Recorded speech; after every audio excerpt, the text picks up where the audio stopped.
સુરતના સમી તાલુકાના ચાંદરણી ગામના ખેડૂતનું મૃત્યુ થયું છે અને આ ખેડૂત જમીન પચાવી પાડનાર સામે કાર્યવાહી ન થતા ધરણા પર હતા। ફરિયાદ છતાં પગલાં ન લેવાતા બાલાભાઈ રાવળ નામના ખેડૂતે અન્ન અને જળનો ત્યાગ કર્યો હતો। તબિયત લથડતા ખેડૂતને હોસ્પિટલમાં દાખલ કરવામાં આવ્યા હતા, પરંતુ હોસ્પિટલમાં સારવાર દરમિયાન બાલાભાઈનું મૃત્યુ થયું છે।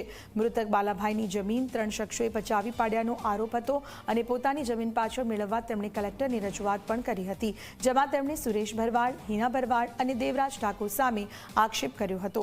ફરિયાદ બાદ કાર્યવાહી ન થતા મૃતકે અન્ન જળનો ત્યાગ કર્યો હતો। 10 દિવસનો આશ્વાસન આપ્યો હતો અમારે કે 10 જણા તમારો નિકાલ લઈ લેજો, કાંઈ લાયા નથી। પણ 10 જણાથી મારા પપ્પાએ કાંઈ ગાધું પીધું નથી, એમાં આવો થઈ ગયા। કલેક્ટર સાહેબે આશ્વાસન આપ્યું પણ એનું કાંઈ કર્યું નહીં। 10 જણાથી મારા પપ્પાએ કાંઈ ગાધું પીધું નથી। આની જવાબદારી બધી રહેશે કલેક્ટર સાહેબની। કલેક્ટર સાહેબે અમને આશ્વાસન આપ્યું તો શું લેવા આપ્યું? મારા પપ્પા માટે તમારા જીવ શું કરવાનું?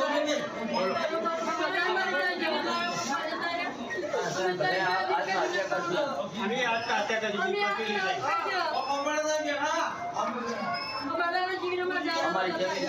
અમારી જમીન અમારે 46 આપી લીધી। સુરેશ ભરવાડ, હિનાબેન ભરવાડ, દેવરાજ રામા, એના કાલે કઈ ફળે જેલમાં ઘાલવા નાખે। તમારી જમીન પાછી આપો, જમીન પાછી લાવો। કલેક્ટર સાહેબ મોટો અંગૂઠો કર્યો, એ આ ભાઈ સાક્ષી પુરાવો લીધો કે હું કમા ભાઈ બોલું કે ફોટો સહી મેં કરી, મારા બાનો ફોટો નતો।